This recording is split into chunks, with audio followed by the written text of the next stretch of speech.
पूर्व विदेश सचिव शशांक जी। स्वागत है एम्बेसडर शशांक आपका इस बेहद खास चर्चा में। तो बांग्लादेश में तख्ता पलट के पीछे कौन है?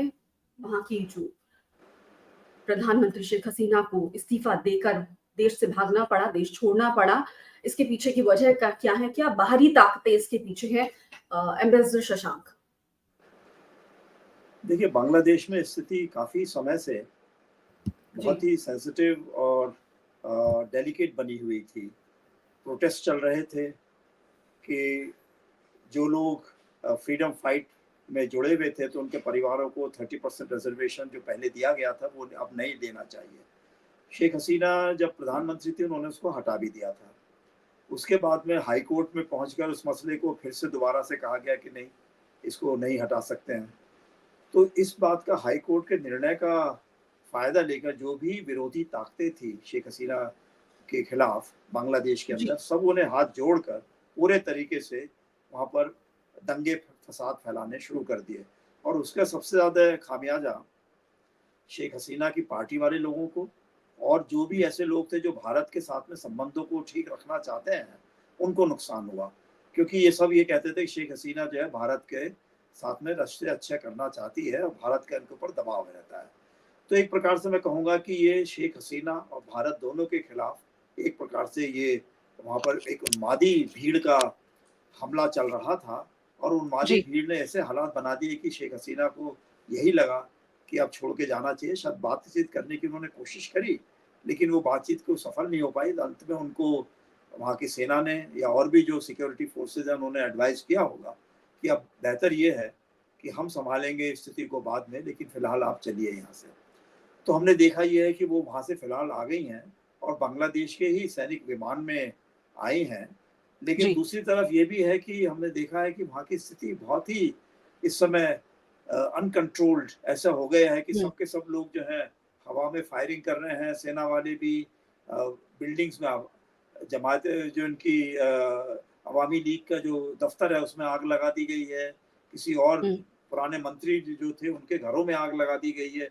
तो ऐसा लगता है कि सेना ने जो कुछ अगर सोचा होगा कि किसी तरीके से देश को एक प्रकार से कंट्रोल में रखा जाएगा, लॉ एंड ऑर्डर ठीक से रखा जाएगा, वो अभी या तो इसके स्थिति में नहीं है या उन्होंने जानबूझ के ऐसा फैसला लिया है कि अभी पहले देखते हैं हालात कितने बिगड़ते हैं, कौन कौन तत्व ऐसे हैं जिनको बीच में बाद में कंट्रोल करना आवश्यक होगा। तो जो भी वजह है मेरे ख्याल से भारत को आवश्यक है कि हम हमारी सरकार के स्तर पर जो भी हमारे मित्र हो सकते हैं बांग्लादेश में या जो भी बांग्लादेश को स्टेबल रखना चाहते हैं उन सब से कांटेक्ट करें, बताएं उनको कि उस समय आवश्यक ही है कि बांग्लादेश एक देश के तरीके से बना रहना चाहिए, ताकि उसमें कोई निर्णय कुछ लोग लें तो उस निर्णय के पीछे किसी न किसी तरह की ताकत होनी चाहिए। अभी मैंने सुना है कि कोई अंतरिम सरकार बनी है 10 लोगों की, लेकिन वो कौन है, क्या उनके पीछे क्या क्या फोर्सेस हैं, ये कहना अभी जरा जल्दी होगा मेरे ख्याल से। जी, कई बार हाथ आता है इसमें, ये सुनने में आता है कि बांग्लादेश की प्रधानमंत्री रही शेख हसीना ने ये जिक्र भी किया था कि एक पश्चिमी देश ने उनसे बेस मांगा था और एक ऐसा देश है जिसने ये भी कहा था कि जब जनवरी 2024 में इलेक्शन हुए हैं तो ये पूरी तरह से लोकतांत्रिक तरीके से नहीं हुए, ट्रांसपेरेंट नहीं थे। इस बात का भी जिक्र हुआ है। अब उस देश के हाथ के जरिए कौन सी रेडिकल ताकतें जो खेलती हैं बांग्लादेश में, उस पर भी ध्यान जाता है, उस पर भी शक जाता है। कई इस तरह के डाउट उठते हैं कि कौन सा वो पश्चिमी देश है जिसके जरिए जो इस्लामिक ताकतें हैं या जो कट्टरपंथी ताकतें हैं बांग्लादेश में जो उसको अस्थिर करने की कोशिश कर रही हैं, जिन्होंने शायद वो बेस मांगा होगा। तो तमाम तरह के शक जाते हैं बाहरी ताकतों पर कि जो इन प्रदर्शनों के पीछे, जो इस अस्थिरता के पीछे, जो इस तख्ता पलट के पीछे हो सकती थी। इस समय तो मैं समझता हूँ कि सबसे ज्यादा हाथ तो पाकिस्तान की आईएसआई का हो सकता है। चीनी जो भी उनके ताकतें हैं वो किस तरह के इंस्ट्रूमेंट्स हैं उनको यूज कर सकते हैं। और तीसरा जमात इस्लामी, जिसके वहाँ पे इस समय सबसे ज्यादा उनको लगा था कि ये अवामी लीग वाले उनके बिल्कुल जमात इस्लामी को नहीं आगे बढ़ने दे रहे हैं। और जहाँ तक कि बीएनपी का सवाल है, जो खालिदा जिया की पार्टी है, तो वो तो उन्होंने तो चुनाव छोड़ ही दिया था। अब हुँ, या तो वो दोबारा वापस आना चाह रहे हैं पाकिस्तान के साथ में मिलकर।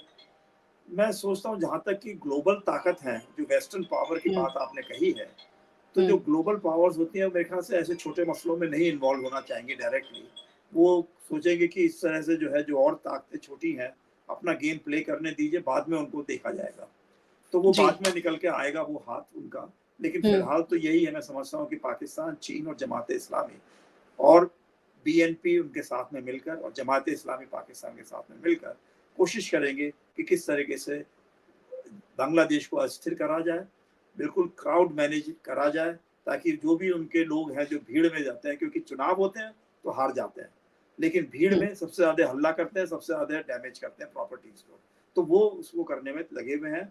तो हमारा आवश्यकता ये है भारत के लिए या और देशों के लिए जो बांग्लादेश के साथ में संबंध बना के रखना चाहते हैं, कि वहाँ की जो भी सुरक्षा ताकतें हैं, सुरक्षा एजेंसीज़ हैं, उनके साथ में कॉन्टैक्ट एस्टेब्लिश करें और कहें कि बांग्लादेश को स्थिर रखने के लिए आवश्यक है कि ये भीड़ जो है, ये अपने-अपने घरों में लौटें। जी। जिस तरह बांग्लादेश में हालात इस समय बिल्कुल नियंत्रण से बाहर हो गए हैं और वहाँ के जिस तरह ज़िक्र हो रहा है कि वहाँ के जो पूर्व मंत्री रहे, उनके घरों पर हमले हो गए। जो अवामी लीग पार्टी है शेख हसीना की, उसके दफ्तर को जला दिया गया। अब ये एक तरह से भारत के लिए वार्निंग सिग्नल है, हमारे लिए एक चेतावनी है क्योंकि भारत का 4000 से भी ज़्यादा किलोमीटर का जो सीमा है, वो बांग्लादेश से जुड़ी है और आए दिन और लगातार कई दशकों से हम देखते आ रहे हैं कि घुसपैठ होती हैं और जिस तरह से हम ये देखते हैं कि वहाँ पर जो एनजीओज़ एक्टिव हैं बांग्लादेश में कहते हैं उनको भी बाहरी ताकतों से फंडिंग होती है और जो इनडायरेक्टली टेररिस्ट आउटफिट्स को जाती है। तमाम तरह के शक पैदा होते हैं कि किस तरह से जो टेररिस्ट आउटफिट्स हैं वो घुसपैठ कर सकते हैं। इस पूरे जो अस्थिरता का माहौल है उसका फ़ायदा उठा सकते हैं। भारत जी, के लिए बिल्कुल क्या सही। इस समय सावधानी और सतर्कता की ज़रूरत है बॉर्डर सिक्योरिटी को लेकर, आंतरिक भारत को सुरक्षा तो को लेकर सतर्क भी? रहना ही होगा और हमने भारत हुँ, ने जो है बॉर्डर सिक्योरिटी फोर्स को आगाह कर हुँ, दिया है कि पूरे तरीके से जो हमारा 4000 किलोमीटर से ज़्यादा बड़ा बॉर्डर है, उसको सिक्योर और उसको बहुत अच्छे तरीके से सँभाल के रखा जाए, ताकि वहाँ पे कोई इवेंट किसी तरह की ज़्यादा ना हो। लेकिन उसमें खतरा ये नहीं है कि वहाँ पे उन्मादी लोग भाग कर आएँगे। उसमें खतरा ये है कि जो उन्माद से डर के लोग भागना हुँ, शुरू करेंगे बांग्लादेश से, वो हुँ, लाखों में हैं, करोड़ों में हैं, कितना है वो डिपेंड करता है कि बांग्लादेश की जो सुरक्षा संस्थाएँ हैं, वो अपने रोल निभा पाती हैं, भूमिका पूरे तरीके से निभा पाती हैं या नहीं? या पूरा भीड़ के हाथ में सब छोड़ देती हैं, जैसे श्रीलंका में एक बार हो गया था कि जी, वो सारे की सारी भीड़ जो है वहाँ के राष्ट्रपति के घर में पहुँच गई थी और उनके हुँ। बिस्तरे पे लेटने लगे थे, उनकी कुर्सियाँ उठा-उठा के ले गए थे। तो बांग्लादेश में कुछ इस तरह के हालात देखने को मिल रहे हैं, तो हमारे ख्याल से आवश्यकता ये है कि बांग्लादेश की जो भी सेन संस्थाएँ हैं, सेन लोग हैं, वो मिलके आपस में निर्णय करें इस समय कि ये भीड़ उन्माद कर सकती है, लेकिन बांग्लादेश का कोई फ़ायदा नहीं कर सकती किसी तरीके से भी। तो हमारे ख़्याल से ये आवश्यक है कि बॉर्डर सिक्योरिटी फ़ोर्स को हम लोगों ने रखा है, लेकिन साथ ही साथ हमको कॉन्टैक्ट्स बना के रखने होंगे बांग्लादेश के अंदर भी और बांग्लादेश के बाहर जो और भी ताकत हो, चाहे पाकिस्तान हो, चाहे चीन हो, उनको भी हमें पूरे तरीके से अपना मैसेज देना होगा कि अगर वो ये करेंगे तो लॉन्ग टर्म इंटरेस्ट के लिए हमारे दक्षिण एशिया के लिए वो अच्छी बात नहीं रहेगी। ये भी कहा जाता है एम्बेसडर शशांक कि जो बांग्लादेश में शेख हसीना या अवामी लीग पार्टी के जो दुश्मन हैं, वो भारत के भी दुश्मन हैं। हम यहाँ ज़रूर ज़िक्र करना चाहेंगे किस तरह से शेख हसीना के पूरे परिवार का असैसिनेशन हो गया था, उनके पिता का और सिर्फ़ वो क्योंकि देश से बाहर थी और उनकी बहन इसलिए वो बच पाईं। नहीं, देखिए ऐसा हुआ कि वो अभी भी बात उसी तरह की चल रही है कि हुँ, पाकिस्तान को लगा कि जो बांग्लादेश बना है, ये हुँ, एक एबरेशन था। क्योंकि हुँ, उनको हमेशा से ये लगा कि चाहे कितने बंगालियों को मार दें वो, कितनों को बाहर हुँ, निकाल के भारत में भेज दें, अमेरिका उनके साथ में है, पश्चिम के सारे देश उनके साथ में हैं, क्योंकि हुँ, उन्होंने एक बहुत बड़ा काम करा है, चीन और अमेरिका की दोस्ती करवा दी है। तो उस समय ऐसा हुआ कि वो अमेरिका के अंदर भी डिविजन्स हो गए थे कि जो ह्यूमन राइट्स वाली लॉबीज थी, उन्होंने कहना शुरू कर दिया कि उनकी जो पाकिस्तान के अंदर जेनोसाइड चल रहा था उन दिनों और ईस्ट पाकिस्तान में, बांग्लादेश में, उसमें अमेरिका का भी हाथ था। क्योंकि पूरे तरीके से उस समय की जो सरकार थी, राष्ट्रपति निक्सन और किसिंजर, वो पूरे तरीके से इन्वॉल्व थे कि किस तरीके से जो है पाकिस्तान को किसी प्रेशर में नहीं डाला जाए और बंगालियों को चाहे मरने दीजिए मिलियंस में। उनका आपको याद होगा कि बंगाल में एक समय ढाका में एक वो कौंसल जनरल भी थे, उनको निकाल के उन्होंने नौकरी से बाहर निकाल दिया और बल्कि ऑर्डर दे दिया कि उनको कहीं नौकरी नहीं मिलनी चाहिए अमेरिका के अंदर। तो बेचारे कई सालों तक वो बिना नौकरी के ही रहे। तो इस प्रकार से मैं समझता हूँ कि ये जो हालात इस समय फिर से बन रहे हैं, तो कहीं ऐसा तो नहीं नज़र आ रहा है कि पाकिस्तान को और चीन को लग रहा है कि अगर वो साथ में मिलकर एक नए हिस्से में अपनी साझेदारी करते हैं, डिस्टेबलाइजेशन करते हैं, तो अमेरिका पीछे बैठा रहेगा। अमेरिका उनका सपोर्ट तो नहीं करेगा, लेकिन उनके अपोज भी नहीं करेगा। तो मेरे ख्याल से वो सोचते हैं कि ये भारत को 2 अगेंस्ट 1 वाला मसला हो जाएगा, तो चीन और पाकिस्तान दोनों मिलकर भारत को किसी तरह से दबाव में डाल सकते हैं। तो इसलिए भारत को इन सब बातों को बहुत सोच समझकर अच्छे तरीके से इस पर निर्णय लेने की आवश्यकता है। और जो भारत के बांग्लादेश के अंदर मित्र हैं, और बहुत हैं, वो कम नहीं है, तो उनको अपने साथ में लेकर पूरे तरीके से आगाह करना होगा, साथ में लेके चलना होगा, उनको पूरा अश्योर करना होगा कि भारत जो है जितना भी मदद कर सकता है जरूर करेगा। ऐसे में ये बात भी का ज़िक्र करना ज़रूरी हो जाता है एम्बेसडर शशांक कि जब बांग्लादेश में हालात इतने खराब हो गए हैं, वहाँ की स्थिति ऐसी हो चुकी है, तख्तापलट हो चुका है, बॉर्डर इतना बड़ा है, घुसपैठी भारत में बड़ी संख्या में लगातार दशकों से आते रहे हैं। ऐसे में जो जिस तरह हम कहते हैं कि एफआरओ जो है उनका क्या रोल हो सकता है कि जो बांग्लादेशी अवैध घुसपैठी है उनको पहचानने में, उनको पुलिस का लोकल पुलिस का क्या रोल हो सकता है? इस समय कितना सतर्क हो जाना चाहिए एफआरओ की भूमिका को लेकर अगर आप क्या कुछ कहना चाहेंगे? नहीं, मैं यही कहूँगा कि देखिए, भारत में एक सिस्टम है कि इंडियन हुँ, इमिग्रेशन एक्ट और इंडियन सिटीजनशिप एक्ट के हुँ, मातहत ये फॉरेन रजिस्ट्रेशन ऑफिसर्स, जो कि जनरली पुलिस के कप्तान हुँ, होते हैं या पुलिस की हुँ, जो संस्थाएं होती हैं हर स्तर पर, वो इन्वॉल्व जी, होते हैं। और केंद्रीय स्तर पर और स्टेट्स के स्तर पर एफआरआरओ यानी रीजनल रजिस्ट्रेशन हुँ, ऑफिसर्स होते हैं, जो हुँ, सीनियर ऑफिसर्स होते हैं। उनका काम ही ये होता है अपने हुँ, अपने इलाके में मालूम करना कि कौन विदेशी इलीगली आया है, या जो इलीगली आया था लेकिन अब इलीगल हो गया है क्योंकि उनका वीसा एक्सपायर हो गया है, या वीसा हुँ, वन अपना फाड़ के फेंक दिया है, पासपोर्ट वगैरह।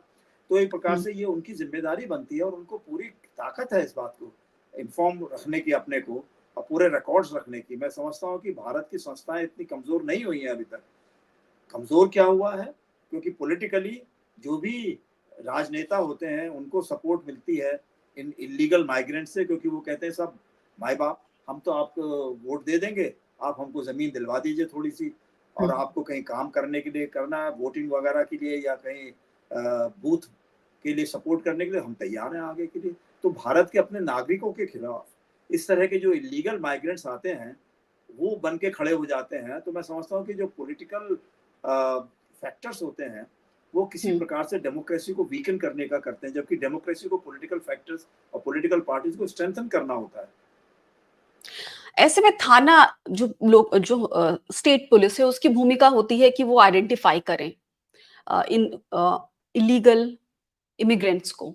तो थाना क्षेत्र जो होता है उसकी क्या भूमिका हो जाती है? मैं जिस दिल्ली के इलाके में रहती हूँ या मैं जिस डिस्ट्रिक्ट में हूँ, वहाँ चाहे हम डीएम की बात करें, चाहे हम पुलिस की बात करें, उन्हें अब इस पूरी परिस्थिति को पड़ोसी देश में जो हो रही है उसे देखते हुए और जिस तरह भारत में लगातार घुसपैठिए बैठे हैं इस समय और करोड़ों की संख्या में ये हो सकते हैं ऐसा अनुमान है। बीएसएफ की रिपोर्ट्स हम देखते हैं, बहुत सारी ऐसी भी रिपोर्ट्स आई जिसमें ये कहा गया जो भारत के जो सिक्योरिटी एजेंसीज की हैं कि ये जो इलीगल इमिग्रेंट्स हैं ये हमारी सिक्योरिटी के लिए खतरा हो सकते हैं और इनकी वजह से शायद ये भी कहा जा रहा है कि बहुत ज्यादा इंटरनल डिस्टरबेंसेस भी हो सकती हैं।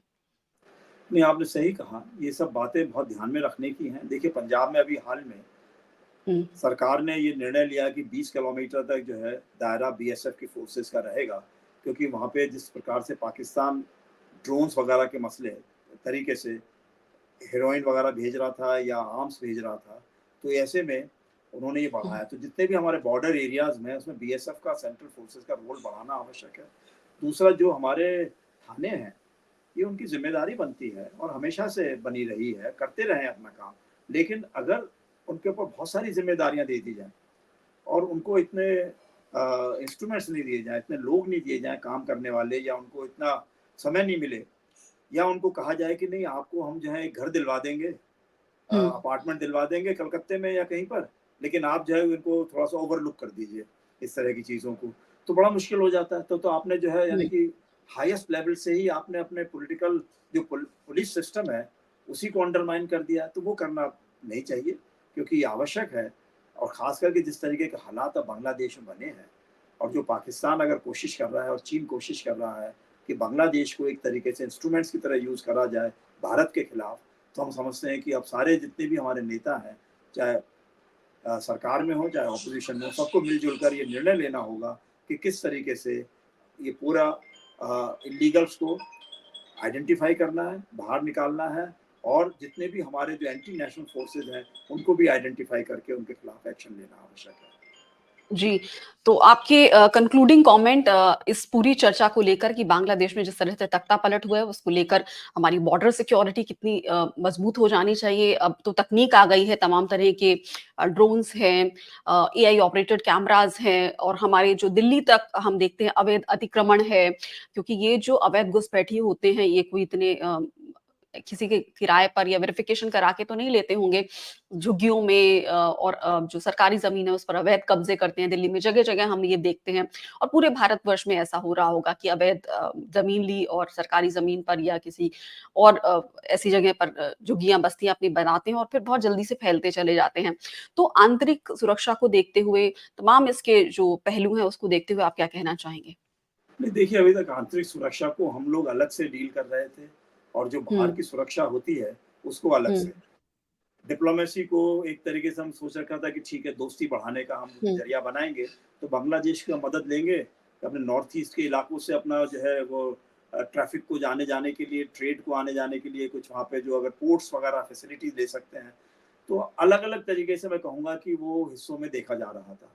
अब बांग्लादेश में जो क्राइसिस आया है, और जिसकी वजह से खाली ये बांग्लादेश का ही क्राइसिस नहीं है, बल्कि दक्षिण एशिया का क्राइसिस है, भारत का हुँ, क्राइसिस है, जी, एक्जिस्टेंशियल क्राइसिस है। तो हमको हुँ, दोबारा से सब जितने भी हमारी संस्थाएँ हैं, सबको जुड़कर, मिलकर काम करना होगा, बहुत आवश्यक है, और जल्दी से जल्दी इस पे जो है हमको कार्रवाई करनी होगी सोच-समझ कर। मैं कहूँगा कि बहुत आवश्यक है कि इस पे जल्दी से जल्दी कार्रवाई करी जाए। ये सोचने की बात नहीं है, खाली सोचकर और समझकर और काम करना इस समय बहुत जल्दी आवश्यक है। और जितने भी और देश भी हैं, जो मित्र देश हैं या जो भी पड़ोसी देश हैं, उन सबको हमें कॉन्फिडेंस में लेकर बता के कि हमको यहाँ स्थायित्व रखने के लिए भारत पूरे तरीके से काम करेगा, चाहे कुछ भी इसमें तरह की मुश्किलें आएँ। जी, बहुत-बहुत शुक्रिया एम्बेसडर शशांक इस चर्चा में शामिल होने के लिए और हमें बताने के लिए कि जो पड़ोसी देश बांग्लादेश है, जिसकी इतनी बड़ी सीमा भारत से लगती है, वहाँ जो अस्थिरता पैदा हुई है, वहाँ जो तख्तापलट हुआ है, वो भारत के लिए एक तरह से वार्निंग है, चेतावनी है। हमें जाग जाना चाहिए, अपने आस-पास क्या हो रहा है, इसको देखना चाहिए, सतर्क रहना चाहिए और जिस तरह आपने कहा कि पड़ोसी देशों को कॉन्फिडेंस में लेकर इसके प्रति एक स्ट्रैटेजी बनानी चाहिए, आंतरिक सुरक्षा को लेकर भी क्योंकि घुसपैठिए, जो अवैध घुसपैठिए हैं, वो भारत में बहुत बड़ी संख्या में हैं और उनका कहीं न कहीं ये कहा जाता है कि लिंक टेरर आउटफिट से भी हो सकता है और किस तरह से वो देश को नुकसान भी पहुँचा सकते हैं आंतरिक तौर पर भी। तो हमें सावधान और सतर्क हो जाना चाहिए। बहुत-बहुत शुक्रिया एम्बेसडर शशांक इस पर